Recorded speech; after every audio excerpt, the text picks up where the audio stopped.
சட்டமன்ற தேர்தலுக்காக வில்லிவாக்கம் தொகுதிக்கு ரெட்டலை சின்னத்துக்கு வாக்களிக்குமாறு அண்ணன் SR விஜயகுமார் அவர்களுக்கு ஏற்கனவே அவர் இங்க எம்பியா இருந்திருக்காரு. அப்படின்னு இருக்கும்போது ஏற்கனவே மக்கள் மனசுல வந்து அவர் உள்ள நுழைஞ்சிருக்காங்க. நல்லா நிறைய விஷயங்கள் வந்து செஞ்சிருக்காங்க. இங்க மெட்ரோ கொண்டு வந்திருக்காங்க. நிறைய வந்து பண்ணது இன்னைக்கு வந்து அனைத்து இந்திய அண்ணா திராவிட முன்னேற்ற கழகம் தான். ஏகப்பட்ட திட்டங்கள் நம்ம சொல்லலாம். அப்படின்னு இருக்கும்போது நம்ம அண்ணனுக்காக வாக்குகளை சேகரிக்கிறதுக்கு நான் இங்க வந்திருக்கேன். நான் ஏதாவது கேள்வி இருந்தா கேளுங்க நீங்க.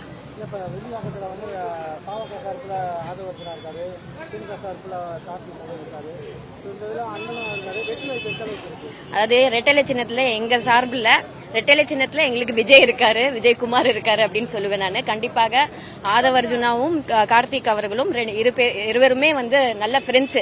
பின்னாடி பேக் டோர்ல ஒரு அண்டர்ஸ்டாண்டிங்ல வேலை செஞ்சுக்கிட்டு இருக்காங்க. அவங்க வந்து எப்படியாவது திமுகவை ஜெயிக்க வைக்கிறதுக்கு தான் ஆதவர்ஜுனா வந்து வேலை செஞ்சுக்கிட்டு இருக்காரு. அப்படின்னு இருக்கும்போது மக்கள் இங்க ஏமாறக்கூடாது.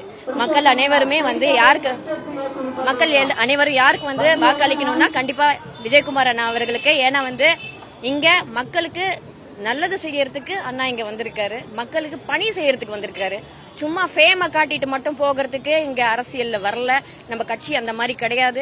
அப்படின்னு இருக்கும்போது ஒரு நல்ல நிர்வாக திறனோட இருக்கிற ஒரு கட்சி அனைத்து இந்திய அண்ணா திராவிட முன்னேற்ற கழகம். புரட்சி தலைவர் எம்ஜிஆர் அவர்களோட கட்சி, புரட்சி தலைவி அம்மாவோட கட்சி.